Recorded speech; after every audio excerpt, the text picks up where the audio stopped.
তোমাদেরকে কালকেই বলেছিলাম যে মাদের বাড়ি একটা ছোট্ট করে পুজো হবে, কারণ লোকনাথ বাবার পুজো হয় আমাদের এই দিনে। তো কিছু রান্না করা হয়েছিল, অল্প কজন আসবে, তো এখানে হয়েছিল 2 কিলো চালের ফ্রাইড রাইস। বেশি করা হয়নি, কারণ যেহেতু যে পুজো করবে সে অসুস্থ, তাই কোনো রকমে আমরাই পুজো করে রেখে দিয়েছি, পরে বড় করে পুজো হবে।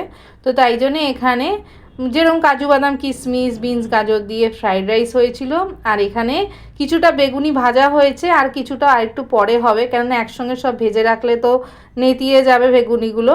তাই জন্যে এইটুকানি ভাজা হয়েছে, আবার পরে ভাজবো। আর এখানে হয়েছিল একদম শুকনো শুকনো করে আলুর দম, চালমগজ, কাজু বাদাম, পোস্ত, টক দই সব দিয়ে একটা আলুর দম হয়েছে। কাশ্মীরি আলুর দমের মতনই হয়েছে, কিন্তু তেল কম দিয়ে। যেহেতু আমি একদম তেল পছন্দ করি না, যতটা মানে কম দেওয়া যায় ততটাই মা বলেছে কম দিয়ে রান্না করতে। আজকে রান্না সব ভাই মা দুজনে মিলে করেছে, কারণ আমি পুজোর কাজ করছিলাম। তো ওখানে আলুর দম, আর এখানে অল্প করেই চাটনি করা হয়েছে, ঘষা আমের চাটনি কাজু কিশমিশ দিয়ে করা হয়েছিল, দারুণ হয়েছে। আর এই আজকে দুপুরবেলা আর বেশি কিছু রান্না হয়নি, পুজো করতে করতেই অনেক সময় লেগে গেছিলো, তাই ওরা দুজনে যা পেরেছে এই রান্না হয়েছে। তা আজকে দুপুরবেলা এই রান্না হয়েছিল, কেমন লাগলো জানিও। আর এই দেখো আমাদের লোকনাথ বাবা তো